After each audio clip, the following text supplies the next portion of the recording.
Vincent Lacoste pour l'officiel Homme. Dans le film montre un peu les études de médecine telles qu'elles sont actuellement, c'est-à-dire extrêmement compétitives, violentes et surtout qui demandent une dose de travail qui est assez hallucinante, quoi. Donc je me dis que je l'ai échappé belle. Bah, on s'est rencontrés pour Hippocrate et en fait déjà on s'est très bien entendu tout de suite et c'est quelqu'un quand même qui m'a donné un rôle à l'époque auquel j'avais pas vraiment accès, c'est-à-dire un rôle un peu plus moins adolescent et plus construit, un peu plus dramatique et tout, qui avait plus de questionnement à l'époque que les rôles qu'on me proposait, quoi. Donc en fait et puis en plus c'était une belle histoire, quoi. Hippocrate, ça, à la base c'était un tout petit film qui a beaucoup fait parler de lui et tout, donc forcément ça nous a rapprochés, mais après on avait beaucoup aimé tourner ensemble et c'est devenu un ami et là quand il m'a proposé ce film là, j'ai pas hésité une seule seconde, quoi, parce que après moi c'est ça qui me plaît aussi, c'est de bosser avec les mêmes réalisateurs. Alors déjà on a été pas mal aidés parce que il y a énormément de figurants pendant le film et ils viennent tous de la fac de Descartes, en fait c'est tous des étudiants en deuxième année, pas en première parce qu'ils avaient trop de travail, mais du coup en fait eux déjà ils nous aidaient vachement parce qu'en fait on était en permanence entouré de gens qui avaient fait médecine, donc on était vraiment dans l'ambiance, on parlait de ça, machin. Et sinon avant on avait été visiter la fac aussi, on avait rencontré des étudiants qui nous avaient raconté un peu tout ça, leur première année, comment ils avaient vécu et tout ça, quoi. Et après c'est de la construction personnelle bien évidemment. Bien sûr une méthode imparable, d'ailleurs je vais prochainement sortir un livre, la méthode Vincent Lacoste pour...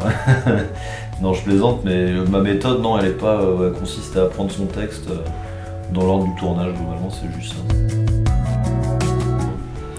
Non, bah moi c'est arrivé un peu par hasard, hein.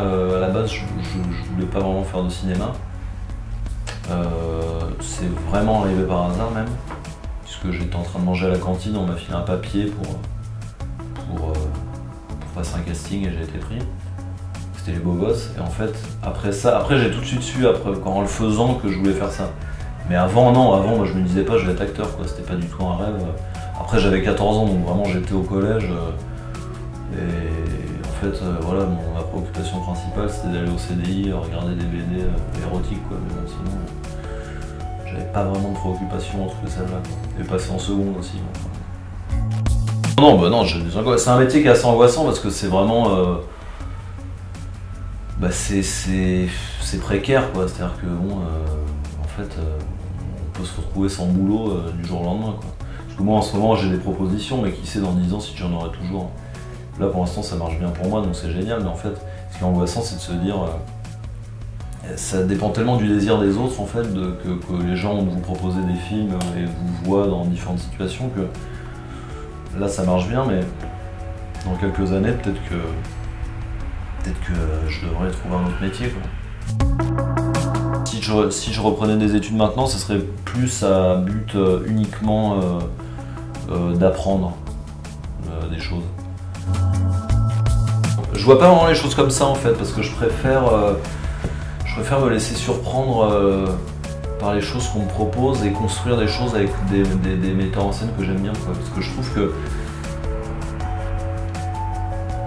je sais pas comment dire, quoi, mais il n'y a pas un rêve absolu d'un rôle, genre j'ai pas envie d'incarner, je sais pas, un personnage historique, genre Napoléon ou je ne sais quoi,